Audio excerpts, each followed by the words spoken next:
Hello बच्चों, welcome to my channel Be Brilliant. इस channel का नाम बी ब्रिलियंट इसलिए रखा है क्योंकि we believe that every one of you is brilliant. अगर आपको इन लेसन से बेनिफिट हो रहा है तो ज़रूर सब्सक्राइब करिए और शेयर विद योर फ्रेंड्स। इस वीडियो में हम लास्ट लेसन जहाँ हमने रोका था वहाँ से हम कंटिन्यू करेंगे। ओके, हमने यहाँ ख़त्म किया था जहाँ पर कंक्रीट से भी ग्रास बाहर निकल के अपने आप को जिता रहा है। एक हिसाब से ऐसे लग रहा है कि इट इज़ इम्पॉसिबल कि ग्रास कंक्रीट को के बीच से निकल के उगेगा, लेकिन वहाँ से भी उगता है। ये एग्जाम्पल हमको बहुत दिखता है लाइफ में। अभी वो ऑथर ने नेक्स्ट और भी कुछ देखा। ये है हमारा lesson number 1.6 The Alchemy of Nature, जो हम कंटिन्यू कर रहे हैं। Okay, we saw a tree bare of all leaves in the cold winter months. इसका मतलब क्या है? उन्होंने देखा कि एक पेड़ था, जब एकदम ठंडी के मौसम में उसके पेड़ के ऊपर एक भी पत्ते नहीं थे। बेयर मतलब विदाउट, एक भी पत्ते नहीं थे पेड़ में। We thought its chapter was over. इधर चैप्टर का मतलब क्या है?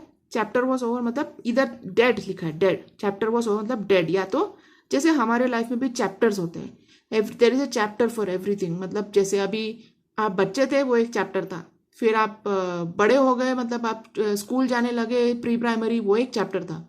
अभी आप 10th स्टैंडर्ड में, वो भी एक चैप्टर है कि नहीं? लाइफ के बहुत सारे चैप्टर्स हैं, ठीक है। तो ये इसमें ये बताना चाहती है कि जब उसने पेड़ को देखा कि उसमें एक भी पत्ते नहीं थे, तो उनको लगा कि ये इसका चैप्टर खत्म हो गया। मतलब इसका चैप्टर खत्म हो गया, मतलब बुक क्लोज करना है कि यानी कि वो मर गया है, पेड़ खत्म हो गया, पेड़ में अभी कोई जान नहीं। But 3 months passed, spring set in, and the tree was back to its green majesty once again, full of leaves, flowers, birds and life. 3 महीने के बाद जब स्प्रिंग सीजन आया, तब क्या हो गया? तब उन्होंने देखा कि वो पेड़ में तो पत्ते भी आ गए, फ्लावर्स भी आ गए, चिड़िया बैठने लगी उसके ऊपर, तो पूरा फुल ऑफ लाइफ हो गया, मतलब जान आ गई पेड़ में, ठीक है। तो इसका मतलब ये है, ठीक है। तो what if we too had the conviction that however difficult things are right now, it will not remain so forever? Conviction मतलब belief, यानी कि हाँ, strong firm belief. Conviction मतलब you are sure कि if you too had that conviction, ये tree का जैसे conviction, कि जितने भी difficult things आ जाए हमारे लाइफ में या अभी हो रही है, वो हमेशा के लिए नहीं रहेगी. It will not remain so forever. हाँ, remember this too shall pass, ये टाइम भी निकल जाएगा, ये ध्यान रखना जरूरी। Okay, then we saw an army of ants lugging a fly which was at least 10 times the ant size. अभी वो कहीं तो जा रहे थे, उन्होंने क्या देखा? चींटियों की एक बड़ी आर्मी, और वो क्या कर रहे थे? एक मक्खी को लेके जा रहे थे। लगिंग मतलब पुलिंग, खींच के ले, मतलब पकड़ के, उठा के, खींच के लेके जा रहे थे। और मक्खी साइज और चींटी का साइज तो आपने देखा ही होगा कितना फर्क है। एटलीस्ट इधर लिखा at least 10 times the ant size, कम से कम चींटी से 10 गुना बड़ा वो मक्खी का बॉडी, वो चींटी की आर्मी उठा के लेके जा रही थी। कैसे? The ants organise themselves around the fly, lifted it on frail feelers and carried it to quite a distance. क्या क्या चींटियों ने ऑर्गेनाइज किया? ऑर्गेनाइज मतलब अपने आप को अरेंज किया। हाँ, ऑर्गेनाइज मतलब जैसे अभी ऑर्गेनाइज का मीनिंग आपको कैसे बता सकते हैं हम?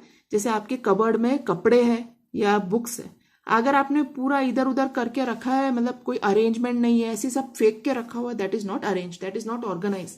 ऑर्गेनाइज का मतलब क्या है? जो जिधर होना चाहिए वो उधर है। जैसे बुक्स जिधर, कौन सा बुक किधर होना चाहिए वो उधर है, that is called organising things. तो एंड्स भी अपने आप को ऑर्गेनाइज करते हैं, तो हमें कितना ऑर्गेनाइज करना चाहिए अपने आप को? तो the ants organise themselves around the fly, और एंट्स ने क्या किया? अपने आप को वो फ्लाई के अराउंड अरेंज किया और फिर उसको उठाया। फ्रेल फीलर्स मतलब उसके जो पतले पतले पैर हैं, वीक लेग्स, उसके ऐसे हमको लगता है कि एकदम ही हल्के फुल्के पैर, ये कैसे उठा पाएंगे? उसको फ्रेल मतलब एकदम ही वीक, हल्के। फीलर्स, उसके जो पैर को फीलर्स बोलते हैं। And carried it to quite a distance, लेकिन वो चींटियों ने अपने पतले पतले पैरों से और हाथों से उसको उठा के कितना दूर लेके चले गए। That team work and perseverance were impressive.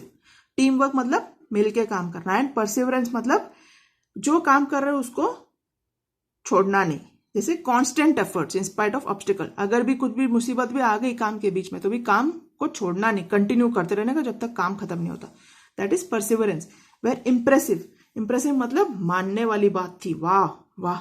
What if we too are consistent, organise and focused, अभी वो सोच रही है क्या काश हम भी, अगर हम भी ऐसे होते तो क्या होता, हम भी कंसिस्टेंट होते, यानी कि कंसिस्टेंट मतलब रेगुलर करते रहना, ऑर्गेनाइज्ड, फोकस्ड मतलब अभी आप 10th स्टैंडर्ड में, मुझे 10th स्टैंडर्ड में कैसे भी अच्छे से पढ़ना है, कितना भी मुसीबत आ जाए, कितनी भी प्रॉब्लम्स आ जाए, अभी कोरोना वायरस का प्रॉब्लम है, चलो हम स्कूल नहीं जा सकते, लेकिन चलो अभी कम से कम टीचर्स हमको जूम में पढ़ा रहे हैं, हाँ, हमें कोई टीचर्स यूट्यूब में वीडियो बना के दिखा रहे हैं, कम से कम हम वो तो करें। हमारा पढ़ाई फोकस पूरा किधर होना चाहिए, पढ़ाई के ऊपर फोकस, हमारा ध्यान, we should be bent upon, हमको करना है तो हम करेंगे, ओके, उसका मतलब है।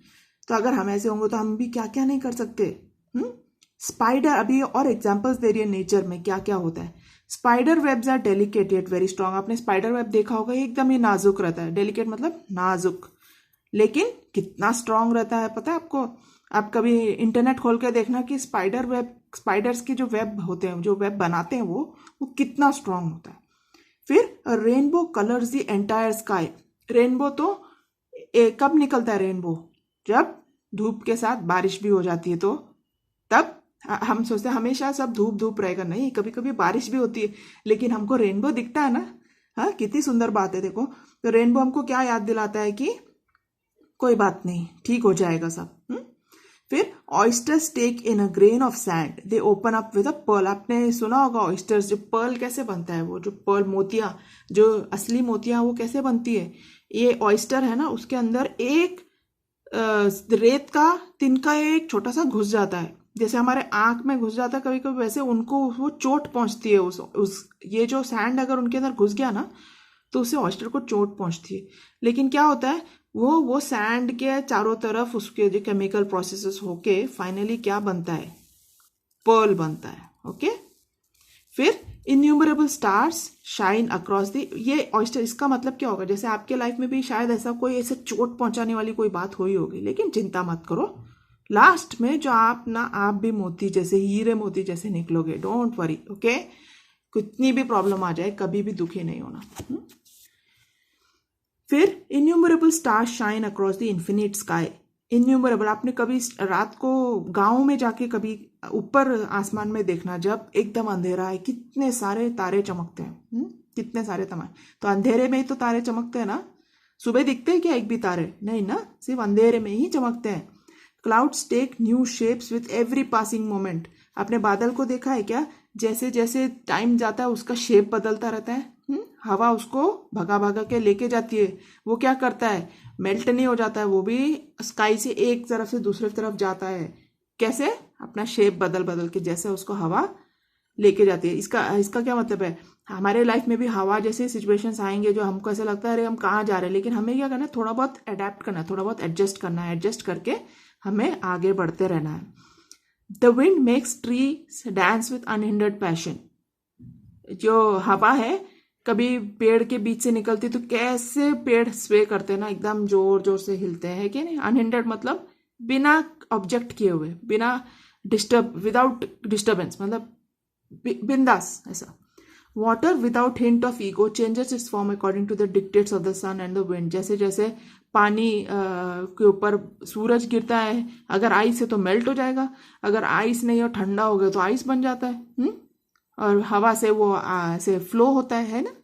When we see a caterpillar turn into a butterfly, कभी आपने देखा होगा जैसे कैटरपिलर कैसे बन जाता है, एक सुंदर सा तितली, flower turn into a fruit, एक फूल एक फल में बदल जाता है।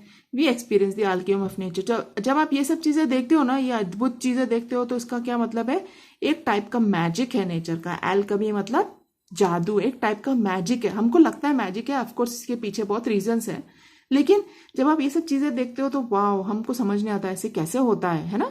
सो that's why it is magical, it is something we can not understand, we touch it and become gold ourselves. जब हम ये चीजें देखते हैं तो हम रियलाइज करते हैं कि हम भी ऐसे मुसीबतों से निकल के हम भी सोना तो बन सकते हैं, है कि नहीं।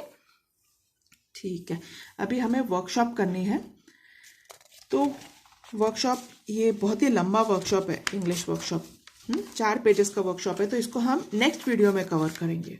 ओके, तो आप अच्छे से पढ़िए ये लेसन और समझ के फिर आप समझिए अच्छे से, बाद में ये इंग्लिश वर्कशॉप करना, ताकि आपको अच्छे से समझ में आ जाए आपने क्या किया है।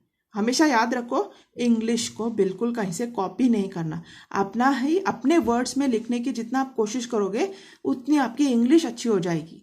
Okay, see you in the next video, bye.